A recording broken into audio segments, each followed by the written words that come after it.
श्री गुरुभ्यो ओम मातृशक्तये नमः।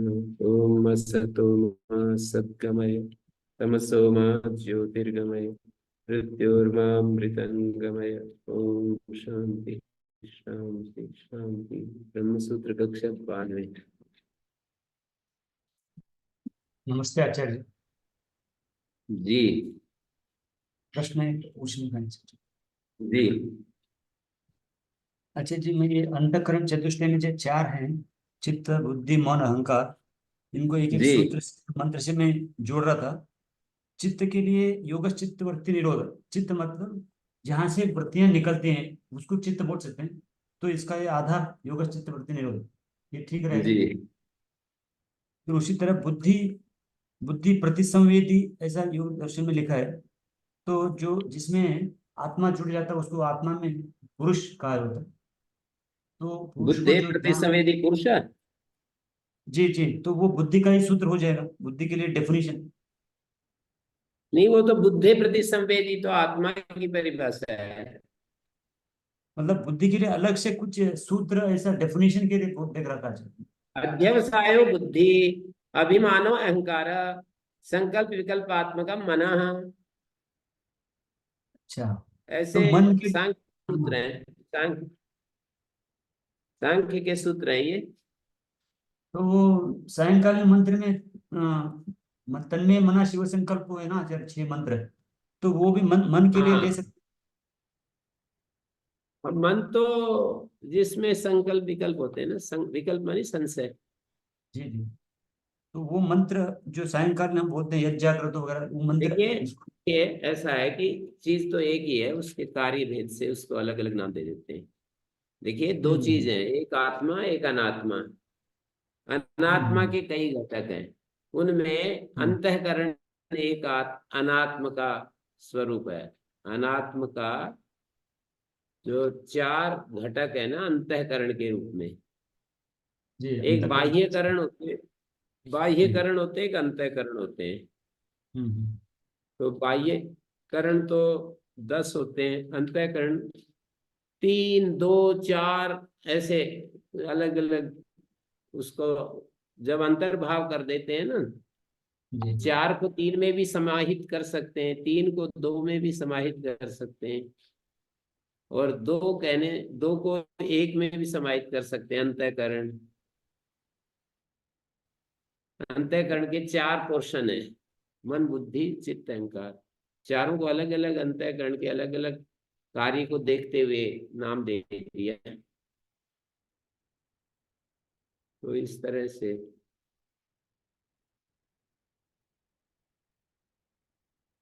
अंतःकरण, बाह्यकरण और पंच सूक्ष्म भूत, पंच स्थूल भूत, इस तरह से 23 तत्व होते हैं।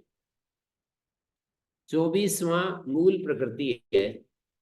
हम्म तो बुद्धि के लिए सूत्र बनाया अध्यवसाय बुद्धि, जो जिसके द्वारा निश्चय निर्णय किया जाता है उसको बुद्धि कहते हैं।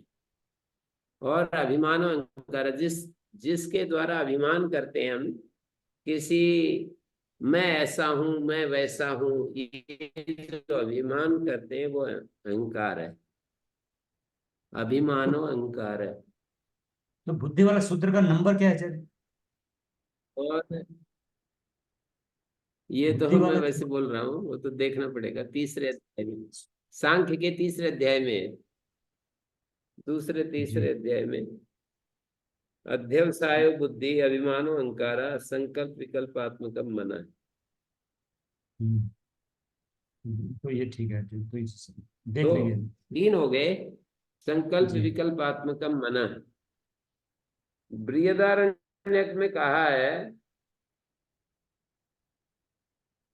बृहदारण्यक में ये कहा कि काम संकल्प विचिकित्सा धृति अधृति 5 हो गए। काम संकल्प विचिकित्सा, विचिकित्सा माने संशय, काम संकल्प विचिकित्सा धृति अधृति, धैर्य और अधैर्य। और आगे हैं रे, धी, भी, श्रद्धा, अश्रद्धा सर्वम मनाए, ये सब मन के ही रूप हैं। अब वहां मन शब्द डाल दिया, अंतःकरण के लिए मन शब्द डाल दिया, और उसके 10 फंक्शन बताए।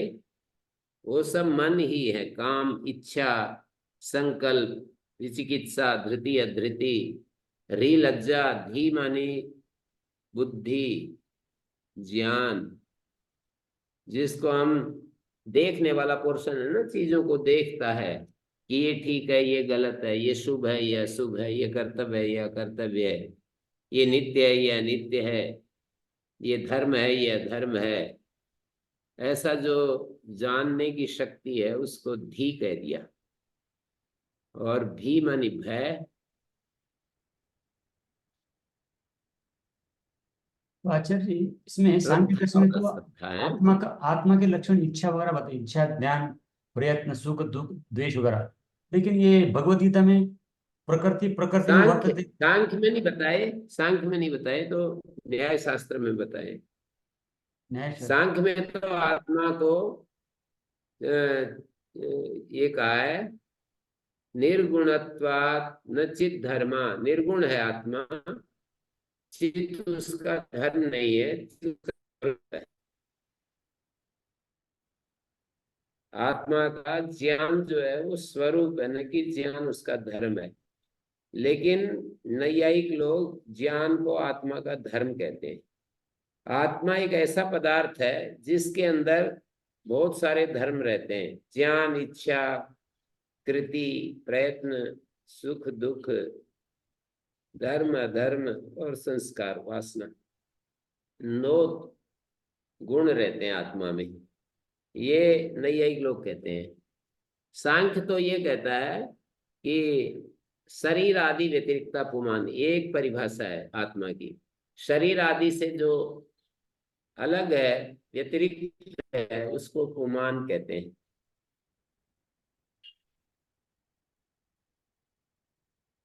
शरीर आदि व्यतिरिक्त पुमान एक सूत्र है। आदि शब्द से शरीर से लेकर सारे प्राकृत धर्म ले लिए। शरीर आदि, शरीर आदि में जिसके वो क्या क्या है, प्राण ले लीजिए, और पंच महाभूत, पंच सूक्ष्म भूत, फिर 5 ज्ञानेन्द्रियां, 5 कर्मेंद्रियां, मन, अहंकार, बुद्धि, इसको शरीर आदि से कहते हैं। और प्रकृति, इसको शरीर आदि सब कहते हैं। शरीर आदि में 24 तत्व हो गए, उससे अतिरिक्त पुमान है। और पुमान का स्वरूप क्या है? चिति शक्ति है, ये चैतन्य मात्र है, चिन्ह मात्र पुरुष, चिन्ह मात्र है पुरुष। उसमें धर्म और धर्मी भाव नहीं है।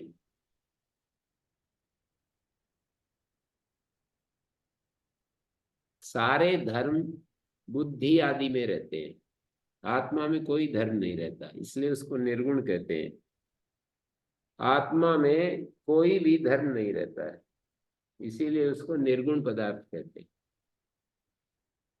फिर चेतनता है ना आचार्य? चेतनता नहीं, चेतन है वो। हाँ। चेतनता यदि कहोगे तो चेतनता, चेतन का धर्म, चेतनता एक धर्म बनेगा और चेतन उसका आधार बनेगा। जबकि आत्मा में कोई धर्म नहीं रहता है। निर्गुण का अर्थ है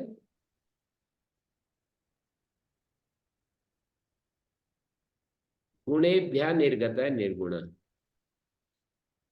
धर्म धर्मी भाव से अलग व्यतिरिक्त पदार्थ है आत्मा। तो आत्मा सांख्य और योग की दृष्टि से एक चिन्मय तत्व है। और जितने धर्म होते हैं ना, वो बुद्धि में होते हैं। बुद्धि सब धर्मों का आश्रय है।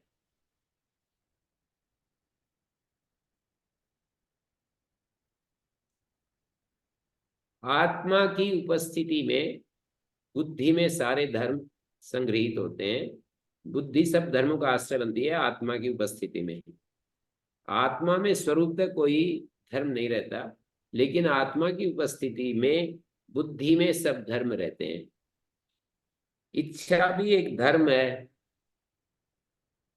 और सुख भी एक धर्म है, दुख भी एक धर्म है। तो ये सारे बुद्धि के धर्म माने जाएंगे। हाँ, बुद्धि के धर्म कहे जाएंगे। इच्छा, द्वेष, प्रयत्न, सुख, दुख, ज्ञान, लेकिन आत्मा की उपस्थिति में। आत्मा की। आत्मा की उपस्थिति में बुद्धि चेतन जैसी हो जाती है और फिर उस बुद्धि में ये सारे धर्म रहते हैं। आत्मा एक शुद्ध तत्व है, निर्विकार तत्व है, अपरिणामी तत्व है। आत्मा के स्वरूप को बताते समय व्यास भाष्य में शुरू में ही एक सूत्र पर लिखा है, जिति शक्ति अपरिणामिनी अप्रतिसंक्रमा दर्शित विषया शुद्धा अनंता, ये 5 विशेषण डाले। चिति शक्ति अपरिणामिनी अप्रतिसंक्रमा दर्शित विषय शुद्धा और अनंता। तो ये आत्मा के स्वरूप के लिए 5 शब्द पर्याप्त हैं समझने के लिए। चिति शक्ति अपरिणामिनी है और अप्रतिसंक्रमा अर्थात प्रतिसंक्रांत नहीं होती है किसी दूसरी पदार्थ में, जैसी है वैसी रहती है, किसी दूसरी में वो इसका धर्म वो नहीं होता है, प्रतिसंक्रांत नहीं होता है। तो अध्यवसन जैसा, अध्यवसन जो ब्रह्म सूत्र में है, अध्यवसन उसी तरह है। व्यवहार में तो होता है ना सारा। जी जी। सांकर वेदांत में एक ही अद्वैत तत्व है, फिर किस में संक्रांत हो, लेकिन व्यवहार में द्वैत। द्वैत मानी भेद, द्वैत शब्द का अर्थ होता है भेद। प्रकृति के साथ तो मिलेगा नहीं। आत्मा प्रकृति के साथ मिलता नहीं, प्रकृति भी वेदांत भी मानता है प्रकृति को, और गुणों का जो चक्र है उसको भी वेदांत मानता है। एक जगह आचार्य शंकर कहते हैं कि सांख्य वाले गुण विवेचन में बहुत निपुण है, वो हम भी स्वीकार करते हैं, हमें भी वो पूरा का पूरा स्वीकार है। गुण विवेचन में सांख्य को प्रामाणिक बताया।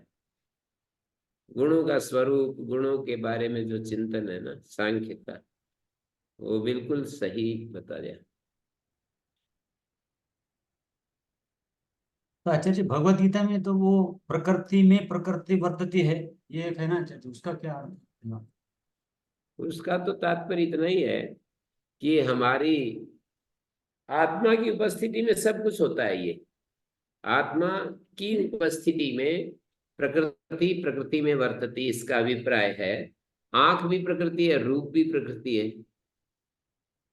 कान भी प्रकृति है और शब्द भी प्रकृति है, त्वचा भी प्रकृति है, स्पर्श भी प्रकृति है, नासिका भी प्रकृति है और गंध भी प्रकृति है, रसना भी प्रकृति है, रस भी, रस ग्रहण ये भी, मन भी प्रकृति है और मन के द्वारा मंतव्य विषय वो भी प्रकृति है, विज्ञान बुद्धि भी प्रकृति है, विज्ञातव्य भी प्रकृति है। इसलिए प्रश्नोपनिषद में ये दो दो का जोड़ा बहुत लंबा बताया, विज्ञानम च विज्ञातव्यम च मनश्च मंतव्यम च, ऐसे ऐसे करके। प्रश्नोपनिषद, हैं? ये प्रश्नोपनिषद में है आचार्य। हाँ, प्रश्नोपनिषद कह रहा हूँ मैं, सुनाता हूँ। ये प्रकृति तो है, यहाँ पर लिखा है पृथ्वी च पृथ्वी मात्रा च, आपश्च आपो मात्रा च, तेजस् तेजो मात्रा च,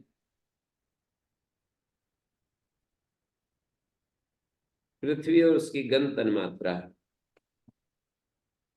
शब्दादि 5 गुणों से युक्त पृथ्वी और उसकी गंध तन्मात्रा, जल और रस तन्मात्रा। तेजस तेजो मात्रा च, जल कहेंगे तो महाभूत कहेंगे, और तेजो मात्रा कहेंगे तो जल, आपो मात्रा कहेंगे तो तन्मात्रा। तेजस तेजो मात्रा च, वायुश्च वायु मात्रा च, आकाशश्च आकाश मात्रा च, आकाश तन्मात्र, चक्षुश्च द्रष्टव्यम च, चक्षु और चक्षु के द्वारा देखने योग्य रूप।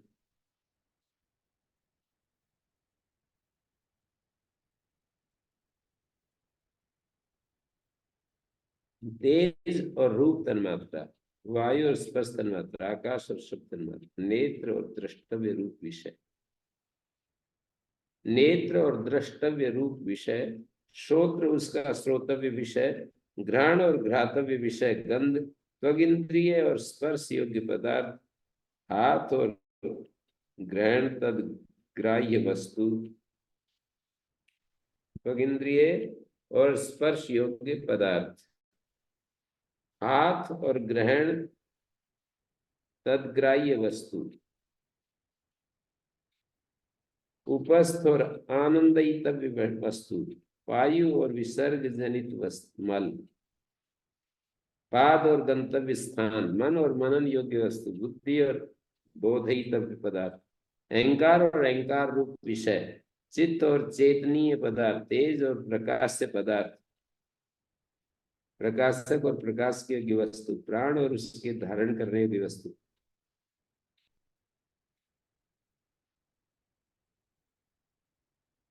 ये सब आत्मा में विलीन हो जाते हैं। ऐसी दृष्टा स्पृष्टा श्रोता घ्राता रसयिता मंता बुद्धा कर्ता विजयनात्मा पुरुष स परे अक्षरे आत्मनि संप्रतिष्ठते। वह सुसुप्ति के समय जगत के आधारभूत परम अक्षर आत्मा में सम्यक रूप से स्थित हो जाता। ऐसे ही दृष्टा, ये जो देखने वाला, स्पर्श करने वाला, सुनने वाला, सूंघने वाला, चखने वाला, मनन करने वाला, जानने वाला कर्ता विज्ञानात्मक पुरुष है, सुसुप्ति के समय जगत के आधारभूत या अक्षर आत्मा में सम्यक रूप से स्थित हो जाता है। पर अक्षर आत्मा में संपूर्ण इष्णाओं से छूटा हुआ अधिकारी पुरुष इस तमोहीन लोहित आदि संपूर्ण गुण से रहित परम एव अक्षरम प्रतिबद्धित सयोग तद अच्छायम अशरीरम अलोहितम शुद्धम अक्षरम वेदते यस्तु सोम।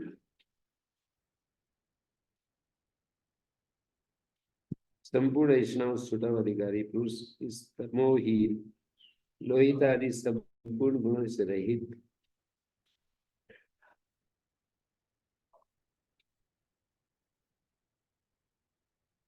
शुभ्र अक्षर को जो जानता है वह सर्वज्ञ हो जाता है, सर्वरूप हो जाता है, सर्वाधिष्ठान चैतन्य ब्रह्म स्वरूप हो जाता है। तो इस तरह से ये सब आत्मा जो तत्व है वो सांख्य ने आत्मा को निर्गुण निर्विशेष, उसमें कोई विशेषता नहीं है, पर न्याय वैशेषिक में आत्मा को एक सगुण पदार्थ कहा है। सातिश है, उसमें सबके आत्मा अलग अलग अलग अलग विशेषताओं से युक्त है। सातिश है सभी आत्माएं, यानी किसी में अधिक ज्ञान है, इच्छा द्वेष प्रयत्न सुख दुख आदि, किसी में कम है, किसी में धारण शक्ति अधिक है, किसी में कम है।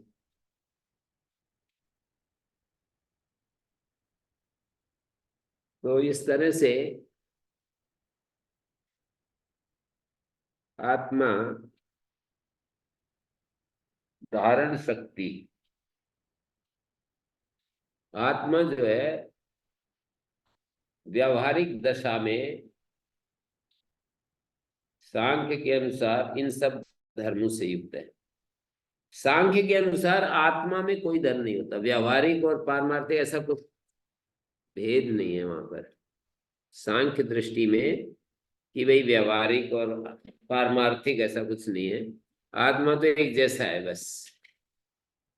पर वे अनंत बताते हैं, ये वेदांत को मंजूर नहीं। आत्मा सबके सब अनंत है और निर्धर्मक है। अनंत है और निर्गुण पदार्थ है, कुछ भी भेद नहीं है किसी भी आत्मा का दूसरी आत्मा से, कोई भेद नहीं, किसी काल में भी नहीं रहा, आगे भी नहीं रहेगा, और इस समय भी नहीं है। तीन काल में भी दो आत्माओं में भेद नहीं होता, चाहे ऋषि का आत्मा है चाहे शूद्र का आत्मा है, माने ज्ञान विहीन का आत्मा हो और ज्ञानवान का आत्मा, दोनों आत्मा एक जैसे हैं। बुद्धियों का फर्क है, क्रिया शक्ति और ज्ञान शक्ति का फर्क है। क्रिया शक्ति और ज्ञान शक्ति में अंतर है, आत्मा में कोई अंतर नहीं है। मतलब पूर्व जन्म के कारण अलग अलग बुद्धियां मिलती होंगी। पूर्व जन्म के कर्म बुद्धि में रहते हैं संस्कार के रूप में। तो पूर्व जन्म के कारण बुद्धियां अलग अलग मिल जाती हैं। हाँ, बुद्धियां अलग अलग मिल जाती हैं, और उनको आगे जो है ना विभाग, उन बुद्धियों को परिष्कार, उन बुद्धियों का और ज्यादा शुद्ध और अशुद्ध होना, ये अपने अपने कर्मों से होता रहता है। बुद्धियां शुद्ध होती है, बुद्धियां शुद्ध होती है, बुद्धियां राग युक्त, बुद्धियां विराग युक्त, बुद्धियां ज्ञान युक्त, बुद्धियां ज्ञान युक्त, बुद्धियां दृढ़ इच्छा शक्ति संपन्न, बुद्धियां मंद इच्छा शक्ति संपन्न, बुद्धियां बहुत शुभ संस्कारों से युक्त, बुद्धियां अशुभ संस्कारों से युक्त, बुद्धियां धैर्य युक्त, बुद्धियां अधैर्य युक्त, बुद्धियां, ये सब बहुत ज्यादा भेद है बुद्धियों के। मतलब ये सारा अपना ही एकोमुलेटेड है, मतलब बाहर से तो कहीं दूसरे से नहीं, ये अपना ही सारा खिचड़ी, मतलब कैरी ओवर फॉरवर्ड बैकवर्ड, वो जो बोलते हैं ना, back forward, brought forward, carry forward, इस तरह से हो एक वो जन। तो जी। वो तो ठीक है, बुद्धियां भिन्न भिन्न हैं, आत्मा में कोई भेद नहीं। पर न्याय वैशेषिक कहता है कि आत्मा में वो सातिशयता है, जो हम संस्कार बनाते हैं उनका आधार आत्मा ही है, जो हम ज्ञान प्राप्त करते हैं उसका आधार आत्मा ही है। आत्मा ही समस्त ज्ञान, इच्छा, द्वेष, प्रयत्न, सुख दुख, संस्कार, सबका आश्रय आत्मा है। आत्मा ही सबका आश्रय है।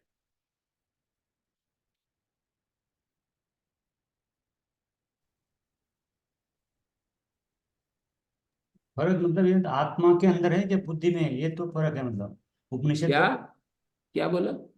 सांख्य में आत्मा को जुड़ा है, आत्मा के गुण, इच्छा द्वेष प्रयत्न सुख, फिर सुख ये। दुख, इच्छा, द्वेष, प्रयत्न, ज्ञान, ये सब बुद्धिगत हैं, आत्मगत नहीं। तो वही थोड़ा। जो भी दिखाई देगा, अनुभव में आएगा, वो आत्मा से भिन्न होगा। तो इच्छा है, द्वेष है, भय है, सुख दुख है, सब दिखाई देते हैं, अनुभव में आते हैं। तो इसलिए ये इनको हमें आत्मा में ही मानना पड़ेगा। हम्म? बुद्धि में मानना पड़ेगा। ये बुद्धि में मानना पड़ेगा। आत्मा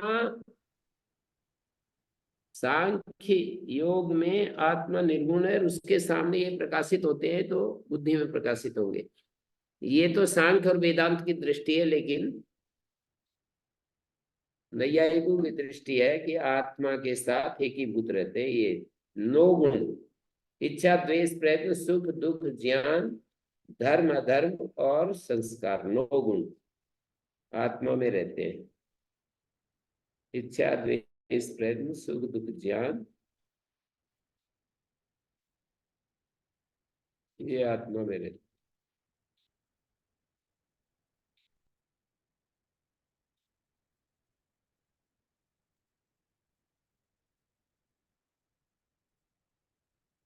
ओम गुरुजी, ये जी। दृष्टा दृष्टा दृश्य से अलग है, ये कहते हैं दृष्टा अलग है दृश्य अलग है, लेकिन दृश्य भी तो सारा ये चिन्ह मात्र ही है। तो दृष्टा दृश्य एक ही है। दृश्य में भी तो कण कण में भ्रम व्याप्त है, तो दृश्य भी चिन्ह मात्र के रूप में है, तो दृष्टा भी एक है दृश्य भी एक है, सब एकत्व ही है वास्तविकता में देखा जाए तो। नहीं, पारमार्थिक दृष्टि से तो हम यूं कहेंगे कि उस ब्रह्म के सिवाय और कुछ है नहीं। लेकिन व्यवहारिक दशा में तो हमें ये कहना पड़ता है कि एक आत्म तत्व है, एक अनात्म तत्व है। एक प्रकाशक है, एक प्रकाश्य है। एक दृष्टा, एक दृश्य है। एक विज्ञाता, एक विज्ञेय है। एक मनता है, बोधता है, एक मंतव्य है। एक बोध है, बोधव्य है। इस तरह से हमें कहना पड़ता है। आत्मा और अनात्मा, अनात्मा के ये सारे रूप हैं। जो भी हमारे ज्ञान में आता है, अनुभव में आता है, वो आत्मा से भिन्न होगा। आत्मा का हिस्सा नहीं हो सकता वो। जो भी ज्ञान में, अनुभव में आता है, इच्छा में आता है, वो सब आत्मा का भाग नहीं है। आत्मा के समक्ष प्रकाशित होने वाली चीज है। जी गुरुजी।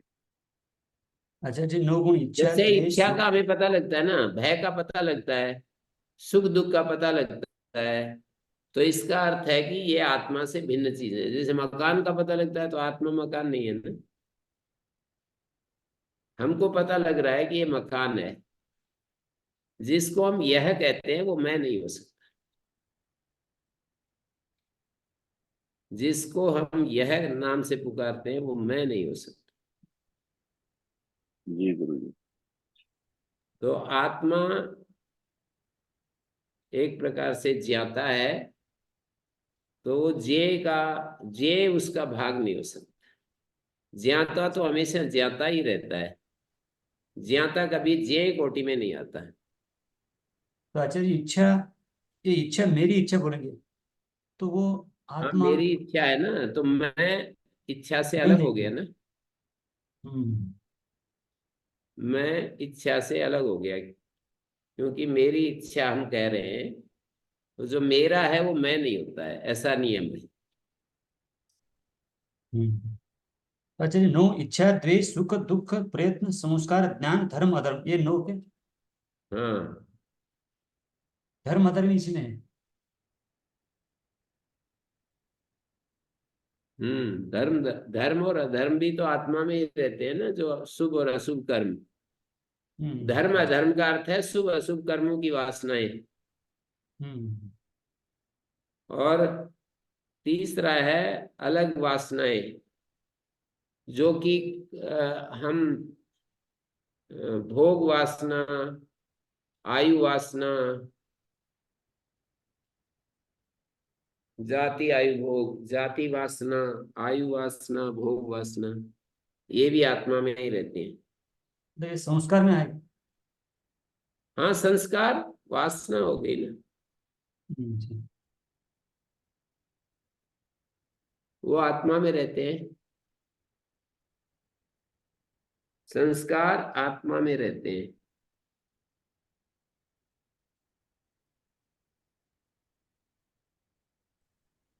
ओम गुरुजी। ये अच्छा जो अच्छा। संस्कार आत्मा में होते हैं, मैं बोलता हूं तो मैं न्याय पर चला जाता हूं। जब मैं बोलता हूं संस्कार बुद्धि में रहता हूं, बुद्धि में रहते हैं, तो मैं सांख्य योग में आ जाता हूँ, वेदांत में आ जाता हूँ। तो आप सुनने वाले को ये समझ लेना चाहिए, जब मैं कहता हूँ आत्मा संस्कार में रहते हैं, जिसका अर्थ है न्याय वैशेषिक। आत्मा बुद्धि में रहते हैं, नहीं, ये संस्कार बुद्धि में रहते हैं जब बोलता हूं तो सांख्य योग और वेदांत। और ये तीन दृष्टियां ही होती है। 6 दर्शन है, उसमें 3 दृष्टियां हैं। पूर्व मीमांसा की जो दृष्टि है वो तो आत्मा के जीव रूप को ही मानता है, क्योंकि उनको स्वर्ग प्राप्त कराना होता है, स्वर्ग तक ले जाना होता है आत्मा को, जीव को। जीव की यात्रा स्वर्ग तक है सांख्य शास्त्र के अनुसार। चलिए, पूर्व मीमांसा। मोक्ष अलग है और स्वर्ग अलग है। हाँ, पूर्व मीमांसा के अनुसार जो यात्रा है, पूरी यात्रा वो स्वर्ग पर्यंत है।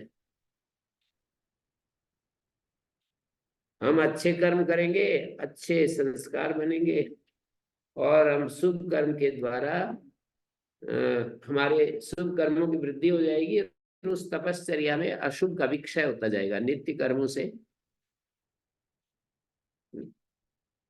पूर्व मीमांसा नित्य कर्मों की बात, सकाम काम्य कर्मों की बात, सकाम कर्मों की बात तो करता ही है।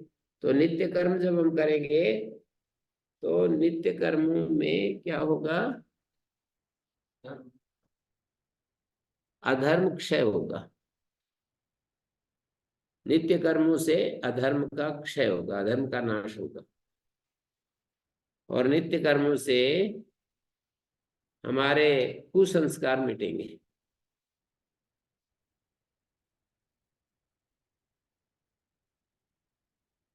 हाँ जी, क्या पूछ रहे थे शेखर जी? मैं धन्यवाद। ये पूछ रहा था, सांख्य ईश्वर को कैसे देखता है गुरुजी? देखिए, ईश्वर के दो पार्ट हैं, एक भक्तों पर कृपा करने वाला पार्ट, और एक संसार की, इस संसार का, इस अस्तित्व को इस रूप में, जिस रूप में हमारे सामने अस्तित्व फैला हुआ है ना, सूरज चांद धरती आसमान, पंच महाभूतों के रूप में, विविध पर्वत पहाड़ नदियां, और ये सारी जो हिमपात होता है, वर्षा होती है, ये सारा एक हिस्सा तो यह है ईश्वर का, और दूसरा हिस्सा भक्तों की पर कृपा करने वाला। सांख्य जो है एक हिस्से को तो मानता है, भक्तों पर कृपा करने वाले हिस्से को नहीं मानता। वो नहीं मानता, इसलिए नहीं मानता कि वो हमें ही जिम्मेदार ठहरा रहा है मोक्ष और बंध के लिए। मोक्ष भी हमारे अधीन है, बंध भी हमारे अधीन है, ये उनकी दृष्टि है। बंध और मोक्ष में हम ही कारण बनते हैं, ये उनकी दृष्टि है।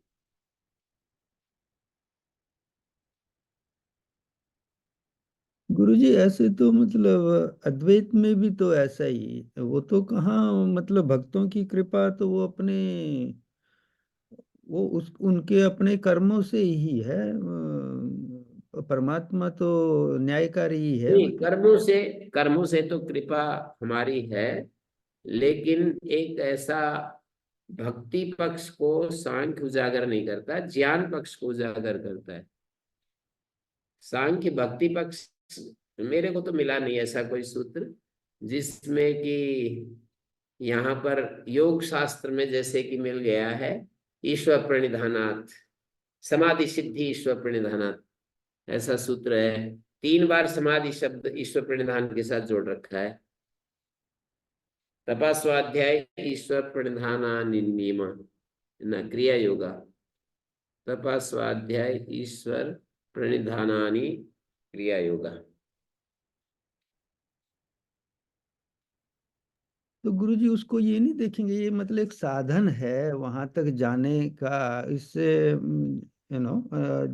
निष्काम जैसे बोल देते हैं, मतलब ये तो साधनों में से है कि आप परमात्मा को मानोगे तो आपको ये सहायता मिलेगी मुक्ति में। जी, सांख्य का विषय नहीं है ये। जी आप नहीं। न्याय वैशेषिक में ऐसा सोच विचार कर सकते हैं, योग सूत्रों में ऐसा विचार कर सकते हैं, वेदांत में भी ऐसा विचार कर सकते हैं, पर सांख्य जो है शुद्ध ज्ञान मार्ग है, वहां पर कृपा वाला कोई कॉन्सेप्ट नहीं है। मैं ही हूँ सर्वसमर्थ, और सब कुछ करने न करने के लिए मैं ही जिम्मेदार हूँ। तो गुरुजी ऐसा नहीं कहेंगे कि मतलब अपना ज्ञान को शुद्ध करने के लिए है ये भक्ति विशेष नहीं, वो एक तो है, साधन है? वो है, पर सांख्य को अभिमत नहीं है। वो तो है, पर योग शास्त्र में उसकी चर्चा है, वेदांत में उसकी चर्चा है, न्याय वैशेषिक में उसकी चर्चा है, पर ये इसमें नहीं है। जी गुरुजी, सांख्य में मतलब चर्चा तो नहीं है, लेकिन ये तो नहीं कह सकते वो नहीं मानता। नहीं, ये तो उन्होंने साधन प्रणाली दी है, तत्व गिनाए हैं, तो साधन के प्रसंग में उन्होंने जो दिखाया है, अभ्यास वैराग्य आदि सब दिखाते हैं, लेकिन ये नहीं दिखाते हैं कि भक्ति विशेष से ईश्वर प्रसन्न होता है और वो भक्तों पर कृपा करता है। रास्ते हैं ये, एक रास्ता भक्ति का है, एक रास्ता ज्ञान का है। तो सांख्य ज्ञान पथ पर हमें आगे बढ़ाता है, ज्ञान पथ से आगे हमें ले जाता है, भक्ति वहां पर नहीं है।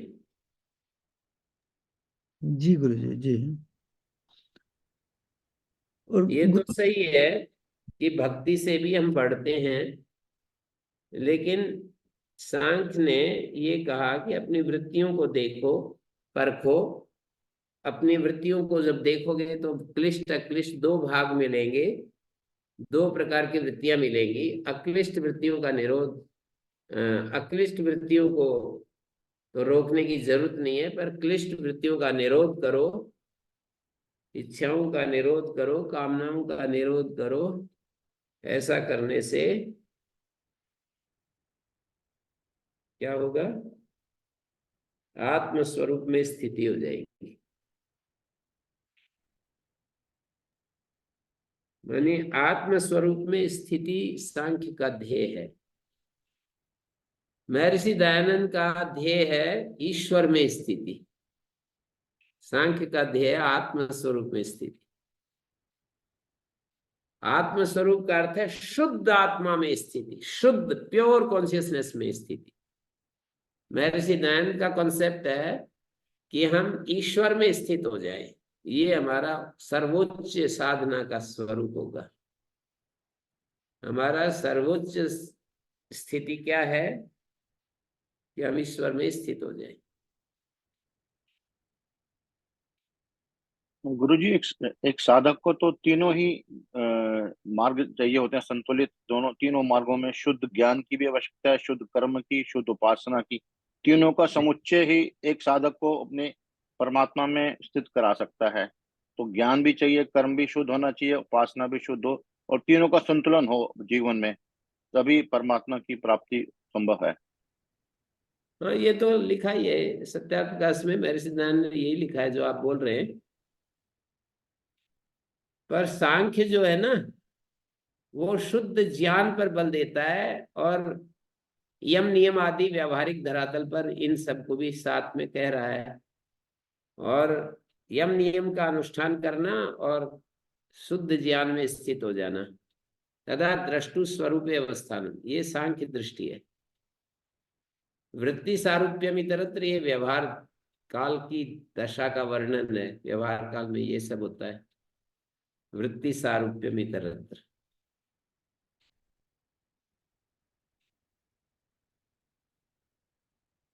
वृत्तियों के समान रूप। मैं ये कहना चाह रहा था कि न्याय वैशेषिक में आत्मा और मन, आत्म मनसो संयोग विशेषात आत्म प्रत्यक्षम।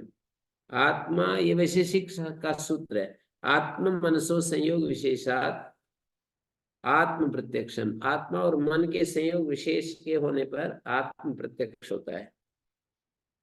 आत्म मनसो संयोग विशेषात आत्म प्रत्यक्षम।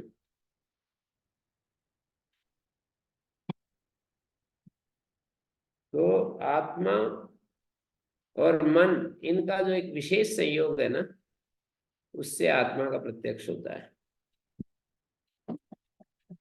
ये आत्मा शरीर तो नहीं? आत्मा मानी हमारा नैयायिकों का जो आत्मा है ना, ज्ञानाधिकरणम आत्मा, उस आत्मा और मन के संयोग विशेष से आत्मा का प्रत्यक्ष होता है।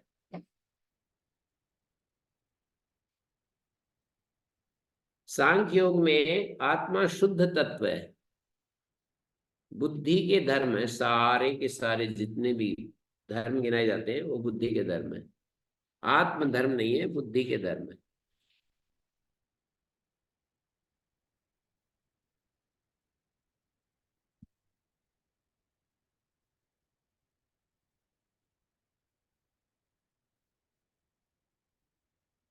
ठीक है, एक ये बात समझ में आई कि जो जितने भी जैसे क्लिष्ट वृत्तियां कहाँ रहती हैं?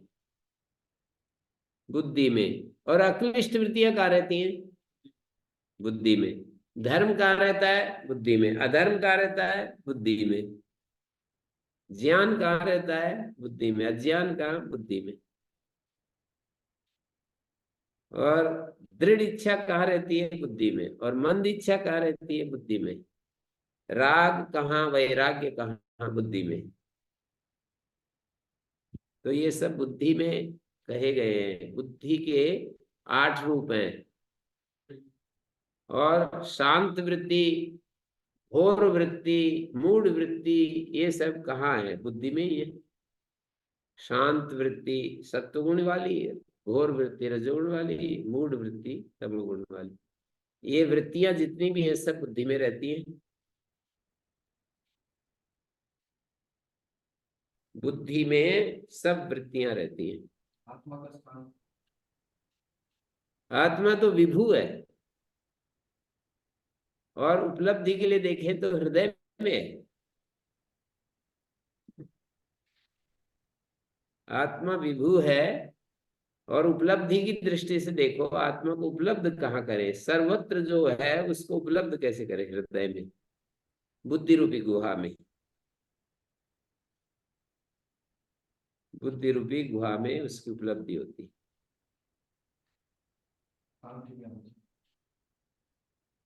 वेदांत के अनुसार बुद्धि रूपी गुहा में आत्मा की उपलब्धि होती। सांख्य भी ऐसा ही कहता है, चितेर अप्रति संक्रमाया तदाकारापत्तो स्वबुद्धि संवेदनम। चिति शक्ति अप्रति संक्रमा है।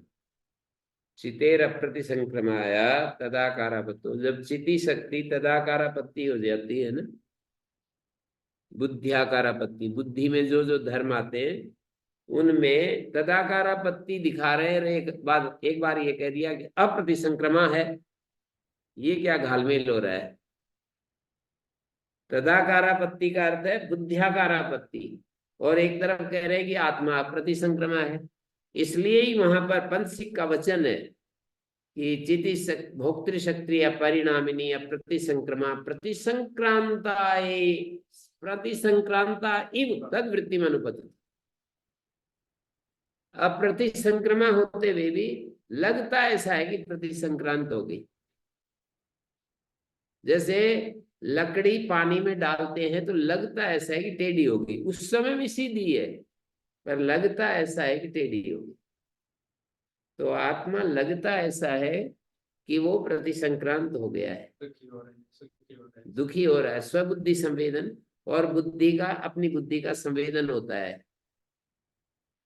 चित्त शक्ति अप्रतिसंक्रमा है, पर तदाकार आपत्ति होने पर अपनी ही स्वभूत बुद्धि का संवेदन होता, अनुभव होता है। बुद्धि में भय आ गया तो भय का अनुभव, बुद्धि में लोभ आ गया तो लोभ का अनुभव, मोह आ गया तो मोह, अहंकार आ गया अहंकार, ईर्ष्या आ गई ईर्ष्या। स्वबुद्धि संवेदन, स्वभूत बुद्धि का संवेदन होता है। तदाकारापत्ति में स्वबुद्धि संवेदन। हाँ गुरु जी, रिफ्लेक्टेड कॉन्शियसनेस ही कई बार प्योर कॉन्शियसनेस लगती है। दोनों में बहुत बहुत ही थिन लाइन है दोनों की, रिफ्लेक्टेड चिति शक्ति और ये जो प्योर चिति शक्ति है, दोनों में बहुत ही समानता नजर आती है। हाँ बिल्कुल। एकमेव दर्शनम ख्यातिरेव दर्शनम, जो आप कह रहे हो, व्यास में ये शब्द आया है, व्यास भाष्य में, कि एकमेव दर्शनम बुद्धिरेव दर्शनम। समाधि में कल जो प्रश्न आया था, समाधि में आत्मा का साक्षात्कार होता है ऐसा कहा था।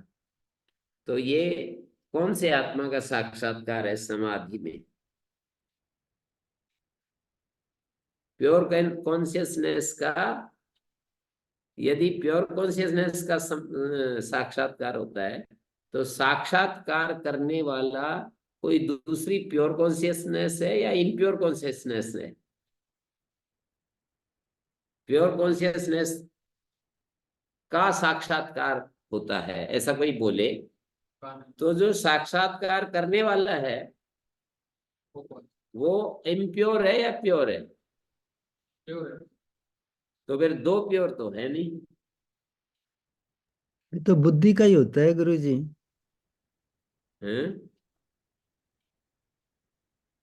दो कॉन्शियसनेस नहीं है ना, कॉन्शियसनेस तो एक ही है। करने वाला नहीं होता है, वो स्वरूप आकार हो जाता है। वहां तो द्वैत है नहीं गुरुजी, वहां तो एक ही हो गया, बस हो गया। वहां तो हाँ, तो एक ही दूसरा हो गया, दूसरा दूसरा कोई है नहीं। गे तो कोटि में नहीं आती ना आत्मा, तो वो अपने स्वरूप में ही आ गया, तो फिर दूसरा तो कोई है ही नहीं, एक ही स्वरूप है। जी, ज्ञात्री कोटि में ही रहता आत्मा, जे कोटि में नहीं होता कभी भी। जे किसी का विषय नहीं बनता। जे जे कोटि का अर्थ होता है आत्मा किसी का विषय बन गया।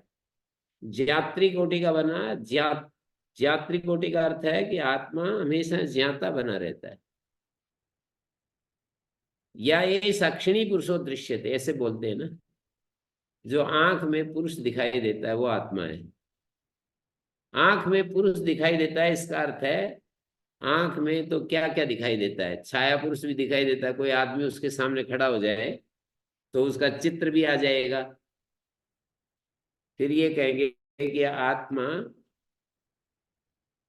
छाया पुरुष के अलावा आत्मा जानने वाले के रूप में आंख में दिखाई देता है। आत्मा आंख जो है देखने वाली होती है उस समय। आत्मा देखने वाले के रूप में या जानने वाले के रूप में मौजूद दिखाई देता है कि आत्मा जान रहा है, आत्मा मौजूद है, आत्मा जान रहा है, आत्मा मौजूद है। इस तरह से हम जी गुरुजी, तो जो समाधि लगती है उसका संस्कार कैसे पड़ेगा फिर? मतलब बोध तो होता है कि समाधि लगी या नहीं। और संस्कार वो तो समाधि जो है ना चित्त धर्म है। सच सार्वभौम चित्तस्य धर्म, ऐसे व्यास भाष्य में भी एक शब्द आता है कि समाधि चित्त का एक धर्म है। और चित्त में जैसे विक्षेप संस्कार होते हैं वैसे ही समाधि के भी संस्कार कलेक्ट होते हैं। विक्षेप के संस्कार और समाधि के संस्कार दोनों संस्कार होते रहते हैं, पढ़ते रहते हैं चित्त में। तो गुरुजी असंप्रज्ञात समाधि में चित्त तो होता नहीं ना गुरुजी? चित्त निरोध अवस्था में होता है, उसका भी एक संस्कार। निरोध अवस्था में जो चित्त रहता है उसमें निरोध का संस्कार होता है, वृत्ति निरोध का संस्कार होता है, चित्त वृत्ति निरोध का संस्कार होता है। तो जो वृत्ति निरोध का संस्कार आप कह रहे हो वही मतलब असंप्रज्ञात समाधि का संस्कार, वही एक ही बात होगी फिर गुरुजी? निरोध समाधि में चित्तवृत्ति निरुद्ध हो जाती है, उसका संस्कार भी बनता है। वो कहाँ ठहरता है? तो कहेंगे चित्त में ठहरता है। तो एक संस्कार दूसरे संस्कार का क्षय करता है। इससे पहले असंप्रज्ञात समाधि से पहले तस्यापि निरोधे सर्व निरोधात निर्बीज समाधि, मानी इससे पहले की दो तीन स्थिति और है। असंप्रज्ञात से पहले क्या होता है? ऋतंबरा तत्र प्रज्ञा, ऋतंबरा प्रज्ञा होती है ऋत को, सत्य को धारण करने वाली। ऋतंबरा प्रज्ञा होती है सत्य को धारण करने वाली जो बुद्धि है वो ऋतंबरा बुद्धि है। श्रुतानुमान प्रज्ञाभ्याम अन्य विषया विशेषार्थत्वात्। श्रुत प्रज्ञा और अनुमित प्रज्ञा से अलग प्रकार की होती है ये। श्रुतानुमान प्रज्ञाभ्याम अन्य विषया विशेषार्थत्वात्।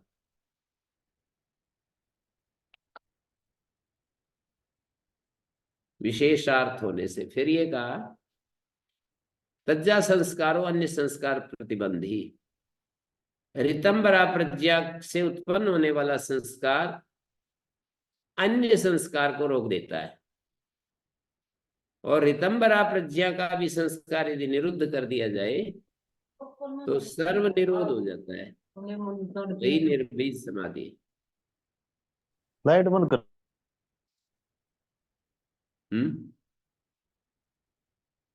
तस्यापि निरोधे सर्व निरोधात् निर्बीजा समाधि।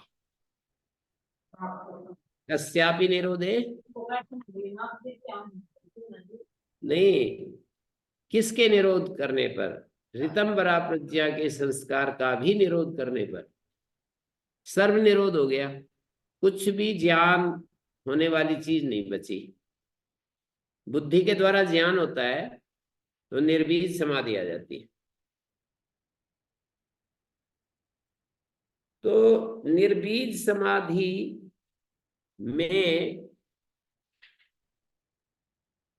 पहले ये बताया विराम प्रत्याभ्यास पूर्व संस्कार शेषो अन्य। विराम का कारण जो पर वैराग्य है ना, विराम प्रत्यय का अभ्यास पूर्वक संस्कार शेष जिसमें रहते हैं वो असंप्रज्ञात समाधि है। संस्कार जिसमें बचे रहते हैं, वृत्ति नहीं बचती, संस्कार बचे रहते हैं। वृत्ति समाप्त हो गई, वृत्ति निरुद्ध हो गई, पर संस्कार तो है। वो संस्कार लंबे समय तक जब हम सर्वनिरोध की स्थिति में रहते हैं तो वो संस्कार भी क्षीण होते जाते हैं। जो प्रज्ञा संस्कार है ना वो भी क्षीण होते जाते हैं। मैं शुद्ध आत्मा हूं, ये प्रज्ञा शरीर संस्कार है।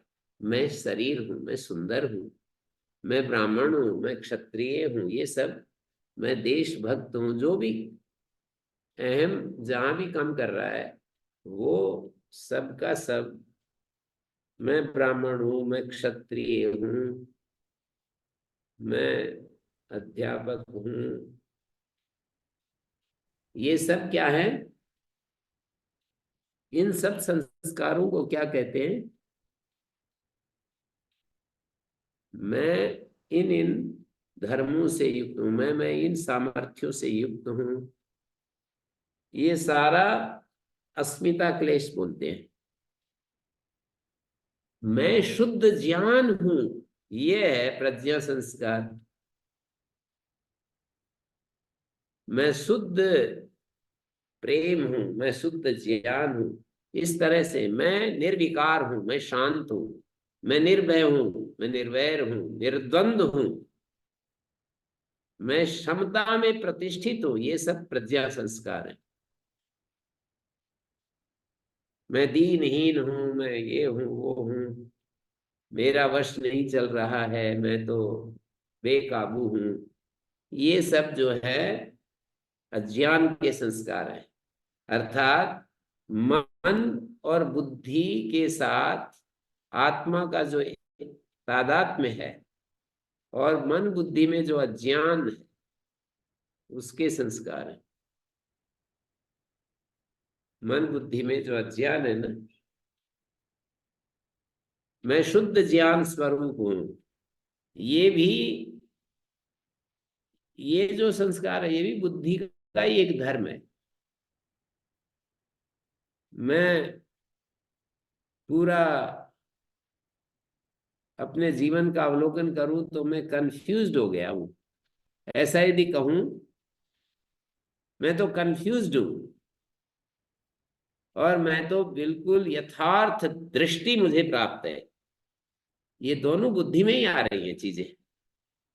मैं कंफ्यूज्ड हूं, ये भी बुद्धि में आ रही है। मैं तो यथार्थ देख रहा हूं, ठीक देख रहा हूं, जैसे हैं वैसे चीजों को देख रहा हूं, ये भी बुद्धि देख रही है।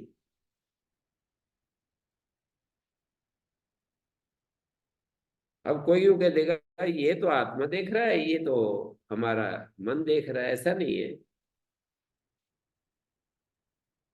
आत्मा की उपस्थिति में बुद्धि यदि परिष्कृत बुद्धि है तो वो एक तरह से देखेगी। अपरिष्कृत बुद्धि है, शास्त्र और गुरुजनों का जिसने सानिध्य नहीं प्राप्त किया, जिस बुद्धि ने शास्त्र और गुरुजनों का सानिध्य नहीं प्राप्त किया, वो बुद्धि अपरिष्कृत बुद्धि होती है। और वो जैसा जैसा भी मन में कोई तरंगे उठती है वैसे प्रतिक्रियाएं होती रहती है। परिष्कृत बुद्धि अलग प्रकार से देखती है, अपरिष्कृत बुद्धि अलग। शास्त्र और गुरुजन गुरु आचार्यों के सानिध्य से हमारी बुद्धि का परिष्कार होता है। बुद्धि का परिष्कार हो गया तो फिर बुद्धि एक विशेष शास्त्रों के अनुरूप देखती है, महापुरुषों के आचार्यों के अनुरूप देखती है, नहीं तो अपने ढंग से देखती है। अपने ढंग से बुद्धि जब देखती है तो बुद्धि का देखना अज्ञान युक्त कहा जाता है, नहीं तो ज्ञान युक्त।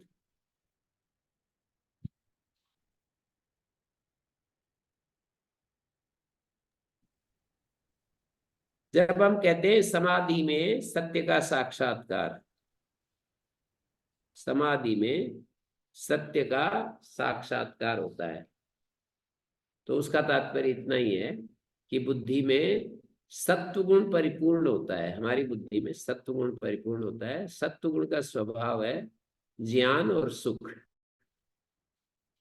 जब जब सत्वगुण परिपूर्ण होता है बुद्धि में, तो वहां बुद्धि स्थिर होती है और ज्ञान प्रकट होता है, और उसके साथ हमें सुख की अनुभूति होती है, निर्बाध सुख की अनुभूति होती है, कंफ्यूजन नहीं दिखाई देते।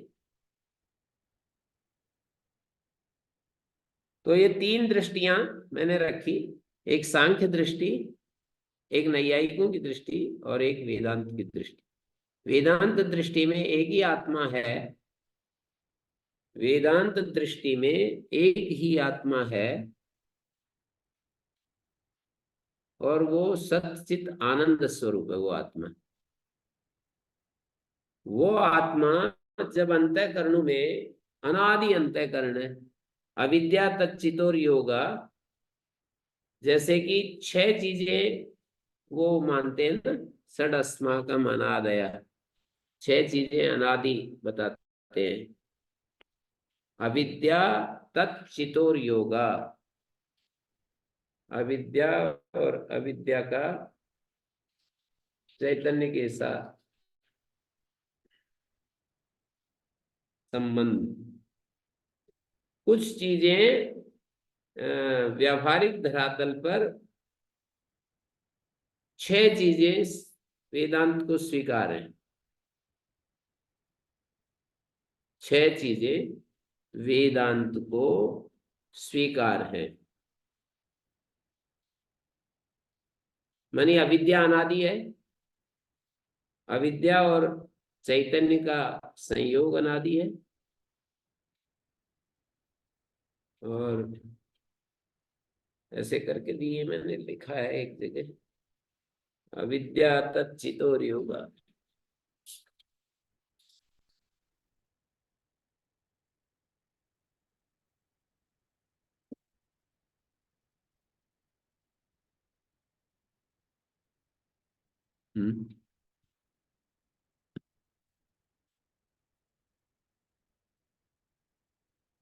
क्या 10 में दिया है पूर्व पक्ष के रूप में।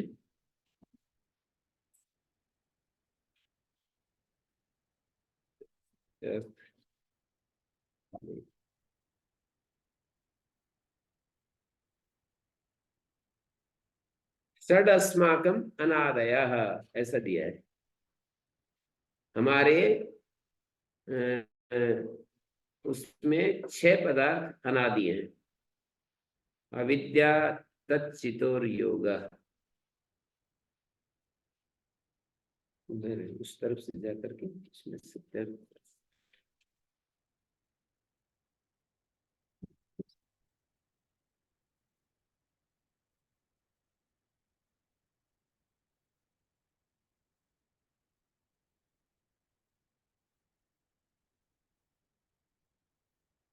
तो ऐसा नहीं है कि अद्वैत दर्शन में एक आत्म तत्व ही मान्य है और कुछ भी नहीं, ऐसा नहीं है। ऐसा नहीं कहते कि बस एक अद्वैत के सिवाय और कुछ नहीं मानते हैं। ये तो पारमार्थिक दृष्टि में एक अद्वैत के सिवाय कुछ नहीं मानते। एक व्यावहारिक धरातल है और एक है व्यवहार के अलावा, जिसको हम कहते हैं प्रातिभाषिक। तीन सत्ताएं मानते हैं, प्रातिभाषिक सत्ता, व्यावहारिक सत्ता और पारमार्थिक सत्ता। पारमार्थिक सत्ता एक ही है, अद्वैत, अनादि अनंत। वहां कुछ भी दूसरी चीज नहीं है।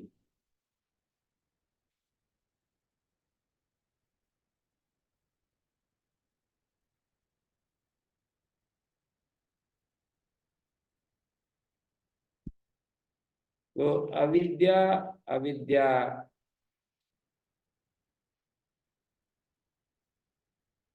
अविद्या तच्चितोर योगा।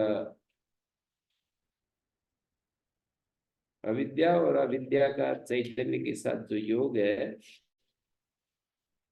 ये व्यावहारिक धरातल पर छह चीजें अनादि के रूप में वहां पर दिखाई है।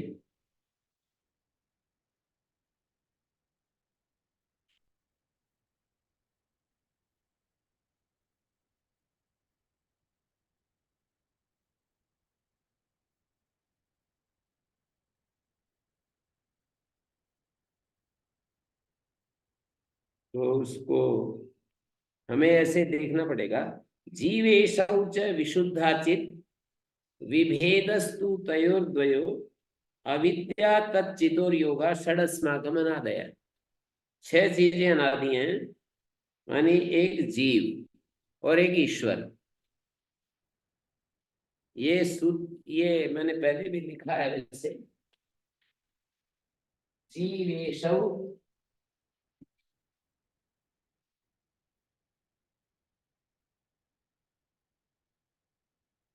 जीव और ईश दो हो गए। जीवेशौ च विशुद्धाचित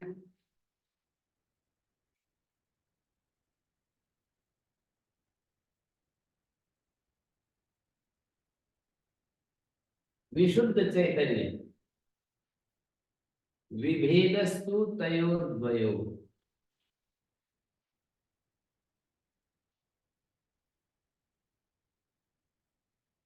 तयोर्द्वयो, उन दोनों का जो विभेद है,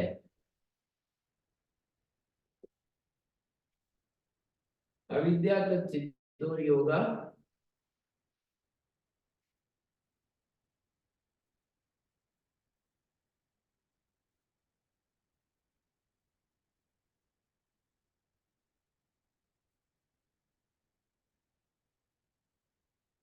षडस्माकम अनादय।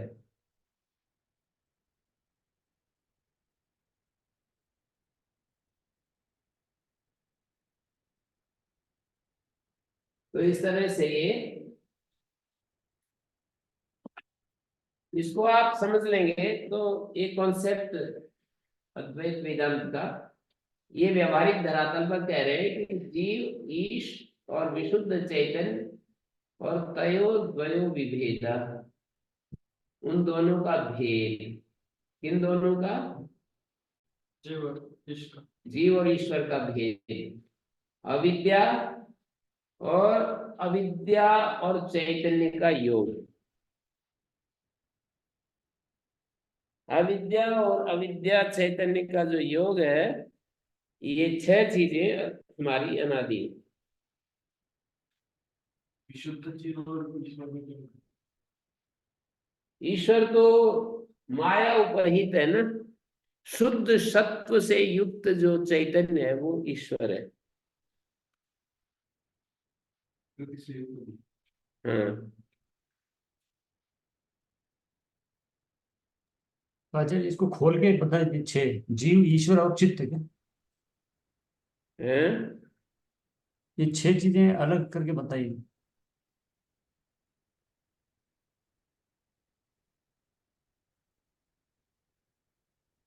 इसको ऐसे समझो कि जैसे इन्होंने कहा जीव और ईश, दो हो गए ना, जीव और ईश्वर, 2। और विशुद्धाचित ये तीसरा हो गया, विशुद्ध चैतन्य। अविद्या नहीं, ये विभेदस्तु तयोर्द्वयो, उन दोनों का भेद, जीव और ईश्वर का भेद। और पांचवा अविद्या, अज्ञान, और अविद्या और चेतन का योग। अविद्या तच्चितोर योगा, अविद्या और चैतन्य का योग। तत्शब्द से अविद्या लेंगे,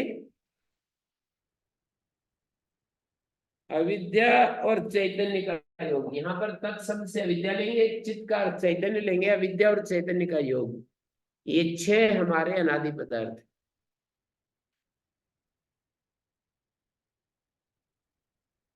कार्योपाधि जीव, कारणोपाधि ईश्वर। कार्योपाधि क्या है? जीव, और कारणोपाधि ईश्वर है। तो गुरु जी इसमें प्रकृति का उल्लेख नहीं है, प्रकृति विद्यमान नहीं है 6 अनादि तत्वों में। प्रकृति अविद्या अविद्या को से प्रकृति प्रकृति ले कहते लो। हैं, अविद्या को प्रकृति अच्छा, कहते हैं। ठीक है गुरु जी।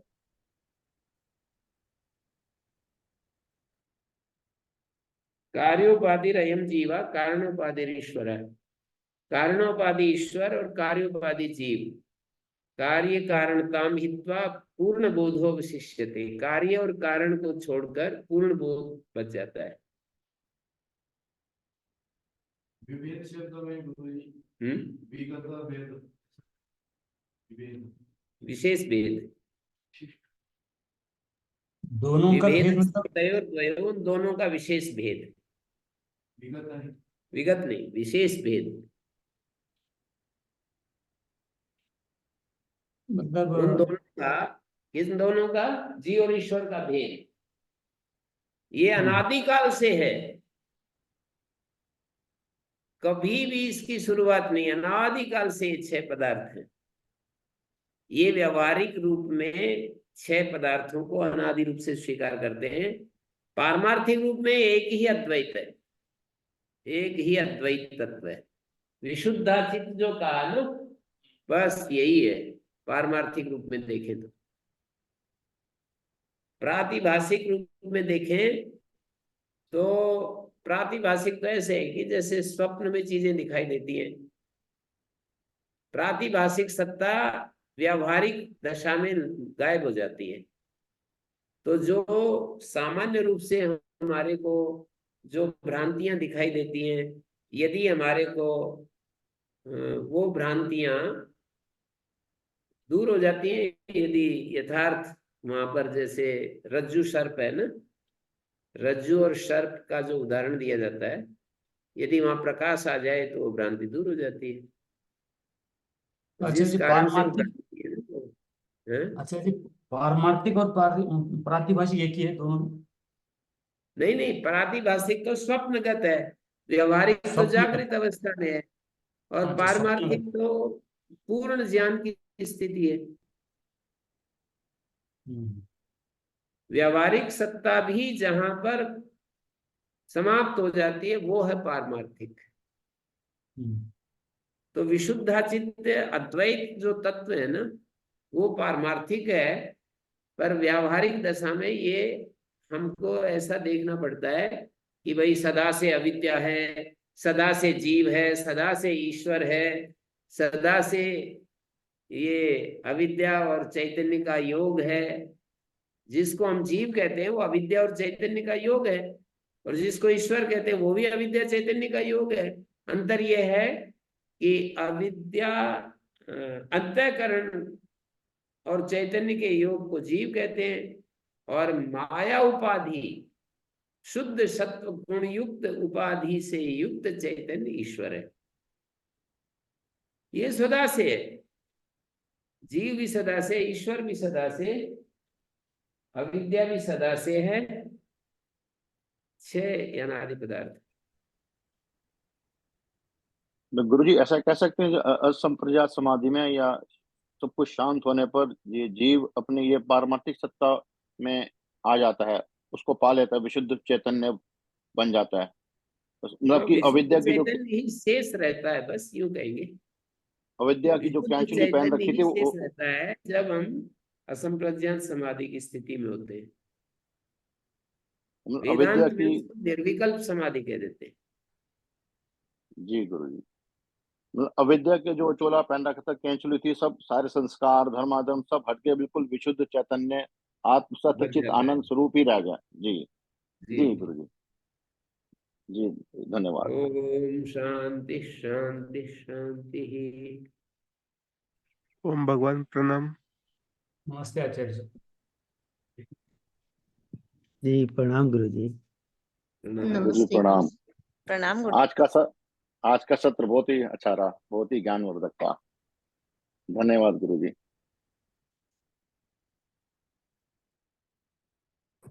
प्रणाम गुरु जी। तो गुरु जी एक और कल पूछेंगे कि फिर मुक्ति मुक्ति जो समाधि तक ही रहती है कि फिर वापस बंधन में आ जाते हैं, कि कभी फिर मुक्त होते भी हैं क्या?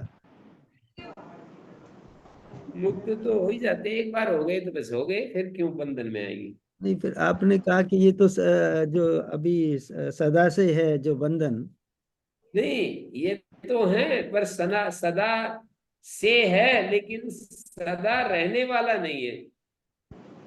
सदा से अच्छा अनादि तो है पर अनंत नहीं है। जी जी जी अनादि होते हुए भी अनंत नहीं है, क्योंकि बहुत सारी चीजें तो गहरी नींद में ही खत्म हो जाती है। जी जो चीजें, जो प्रपंच हमें दिखाई देता है वो गहरी नींद में ही चला जाता है। तो अनादि तो है पर अनंत नहीं। जी गुरु जी जी प्रणाम गुरु जी।